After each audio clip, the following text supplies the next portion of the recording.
അങ്ങനെ ടോമി മൊട്ടോളിയുടെ നേതൃത്വത്തിൽ Sony Jackson ATV കാറ്റലോഗിന് വേണ്ടി സമീപിക്കുന്നു. ഒരു കാര്യം ചിന്തിക്കണം, ആ സമയത്ത് Sony is really big. Columbia, Epic, RCA, legacy ഇതൊക്കെ ഇവർ എക്വയർ ചെയ്ത ഇവർക്ക് കീഴിലുള്ള ലേബിൾസുകളും റെക്കോർഡ്സുകളുമാണ്. സോ ഒരു ബേർഡ്സ് ഐ പെർസ്പെക്റ്റീവിൽ നോക്കുകയാണെങ്കിൽ ആ സമയത്ത് മ്യൂസിക് ഇൻഡസ്ട്രി ഭരിക്കുന്നത് വെറും 4 പേര്: Sony, Universal music group, Warner music group, Michael Jackson. 3 കോർപ്പറേറ്റുകളും ഒരു ആർട്ടിസ്റ്റും. വേൾഡ്സ് ഗ്രേറ്റസ്റ്റ് മ്യൂസിക് ലൈബ്രറി ഇവരുടെ കീഴിലായിരുന്നു. UMGയുടെ കീഴിൽ 1400 കോടി വിലമതിക്കുന്ന മ്യൂസിക് അസറ്റ്സ്, സോണിക്ക് 1300, WMGക്ക് 700, MJയുടെ കീഴിൽ 300 കോടി. ഇനി ഒരു ചെറിയ detailing, because everything connects later. അങ്ങനെ സോണി MJയുടെ അടുത്തേക്ക് ATV കാറ്റലോഗിന് വരുന്നതിന്റെ 2 വർഷം മുമ്പേ ഫസ്റ്റ് സെക്ഷൽ എലിഗേഷൻ MJക്ക് നേരെ വരുന്നു. അതങ്ങനെ ഔട്ട് ഓഫ് കോർട്ട് സെറ്റിൽമെന്റ് നടക്കുന്നു. പക്ഷേ നല്ല ഫിനാൻഷ്യൽ ആൻഡ് പേഴ്സോണ ഡാമേജ് ആ സമയത്ത് MJക്ക് ഉണ്ടായി. അങ്ങനെ സോണി ATV കാറ്റലോഗ് മേടിക്കാൻ താല്പര്യം പ്രകടിപ്പിക്കുന്നു. കാരണം ATV കാറ്റലോഗ് എന്ന് പറയുന്നത് ഒരുമാതിരി കോഹിനൂർ ഡയമണ്ട് പോലെയായിരുന്നു. അതായത് ഈ സമയത്ത് നമ്മൾ വിദ്യാസാഗറിന്റെ, റഹ്മാന്റെ, ഇളയരാജിന്റെ ഒക്കെ മ്യൂസിക് മേടിച്ച് വെച്ച് എങ്ങനെ ഉണ്ടാവും. അങ്ങനെ ഫിനാൻഷ്യലി വീക്ക് ആയിരുന്നിട്ട് കൂടി MJ അത് വിൽക്കാൻ തയ്യാറായില്ല. പകരം MJ തിരിച്ചൊരു ഓഫർ കൊടുത്തു. അതായത് നമുക്ക് സോണിയും ATVയും കൂടി കൊളാബ് ചെയ്യാം 50% ഓണർഷിപ്പിൽ നിന്ന്. സോണി ആണെങ്കിൽ അത് ഇമ്മീഡിയറ്റ് ആയിട്ട് സമ്മതിച്ചു. MJക്ക് വരെ ഒരു ലോട്ടറി അടിച്ച എഫക്റ്റ് ആയിരുന്നു. കാരണം വെറും 300 കോടിയുടെ അസറ്റ്സ് മെർജ് ചെയ്തിട്ട് 50% ഓണർഷിപ്പ് 1600 കോടി മുതലിന്. ഇത് സോണി ചെയ്തൊരു ബ്ലണ്ടർ ആയിട്ട് നമുക്ക് ആദ്യം തോന്നാം. പക്ഷേ it was a trap set by Sony. സോണിക്ക് വേണ്ടിയിരുന്നത് മൊത്തം ഓണർഷിപ്പ് ആയിരുന്നു. അതുകൊണ്ട് തന്നെ MJയുടെ ഈ 50% ഓണർഷിപ്പും കൂടി കൈക്കലാക്കാൻ വേണ്ടിയിട്ടുള്ള plotting from the very next day Sony തുടങ്ങി. അതിന്റെ ഫസ്റ്റ് അടി ഏൽക്കുന്നത് 1997-2002 കാലഘട്ടങ്ങളിലാണ്. 97 ഇൻവിൻസിബിൾ എന്ന് പറഞ്ഞ സോണി MJ കൊളാബറേഷന്റെ ആൽബത്തിന്റെ ഷൂട്ട് തുടങ്ങുന്നു. 4 വർഷം എടുക്കുന്നു റെക്കോർഡിംഗും ഷൂട്ടും കംപ്ലീറ്റ് ചെയ്യാൻ വേണ്ടിയിട്ട്. ഈ 4 വർഷം കൊണ്ട് സോണി ആണെങ്കിൽ വളർന്നുകൊണ്ടിരിക്കുകയായിരുന്നു. അതായത് ചെറിയ റെക്കോർഡ്സും ലേബിൾസും ഒക്കെ അവരെ എക്വയർ ചെയ്തുകൊണ്ടിരുന്നു. MJ ആണെങ്കിലോ എസെട്രിച്ച് ആണ്, പക്ഷേ ലിക്വിഡിറ്റി ഇല്ല. ആ കഴിഞ്ഞ കേസിൽ തന്നെ നല്ലൊരു സെറ്റിൽമെന്റ് തുക പോയതുകൊണ്ട് തന്നെ ഫിനാൻഷ്യലി സ്വല്പം വീക്ക് ആയിരുന്നു MJ.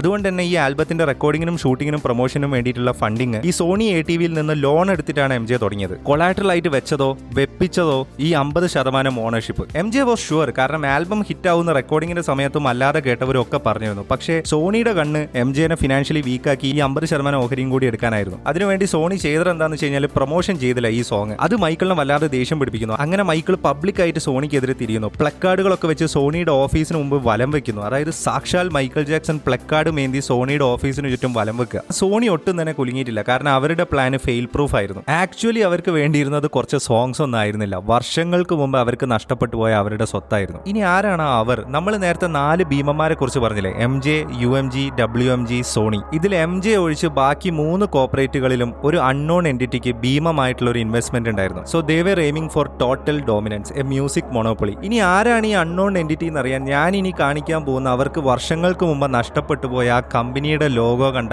മനസ്സിലാവും. And that was the moment even Michael realised he was dealing with the wrong people.